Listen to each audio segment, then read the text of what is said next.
বৃষ্টি ভেজা ভালোবাসা। মিথিলা ছোট শহরের মেয়ে। সেরকম কোনো আড়ম্বর নেই তার জীবনে। নেই বড়লোকের ছোঁয়া, নেই জমকালো স্বপ্ন।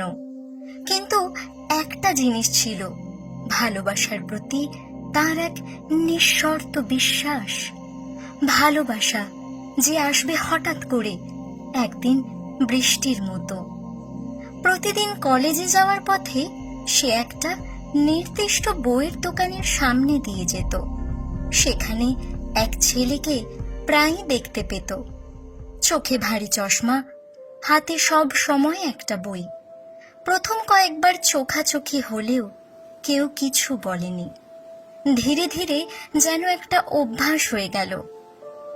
কোনোদিন যদি কোনো কারণে ছেলেটিকে না দেখত, তার মনটা কেমন যেন খালি খালি লাগতো। একদিন বিকেলে আকাশ কালো করে এলো, বৃষ্টি নামলো হঠাৎ করে। সবাই ছুটছে, দোকান, গাছের নিচে, ছাতার নিচে।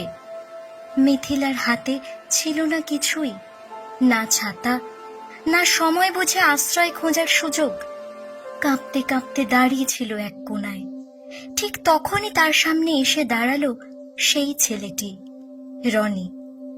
এক হাতে ছাতা, অন্য হাতে একটা বই। ভেজা চুলে জল গড়িয়ে পড়ছে।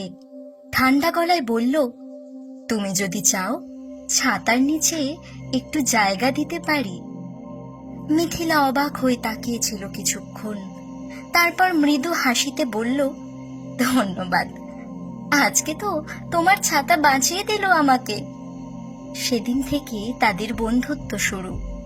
কলেজ শেষে লাইব্রেরিতে একসাথে বসে বই পড়া, বিকেলবেলা হাঁটতে হাঁটতে আকাশ দেখা, ছোটখাটো গল্প ভাগ করে নেয়া, সব মিলিয়ে এক অদ্ভুত মধুর সম্পর্ক। কারো মুখে কখনো ভালোবাসি কথাটা ওঠেনি, কিন্তু একে অপরের চোখে তারা সব পড়ে ফেলত।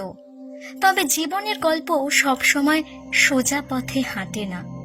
হঠাৎ করেই একদিন রনি জানালো সে স্কলারশিপ পেয়েছে, বিদেশে মাস্টার্স করতে যাচ্ছে। মিথিলা যেন কিছু বলতে পারল না, শুধু বলেছিল, তোমার জন্য অপেক্ষা করব যত দিন লাগে।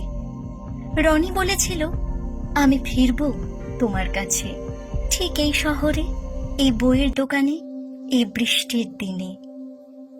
3টে বছর কেটে গেল। মাঝে মাঝে চিঠি আসতো, মাঝে মাঝে আসতো না।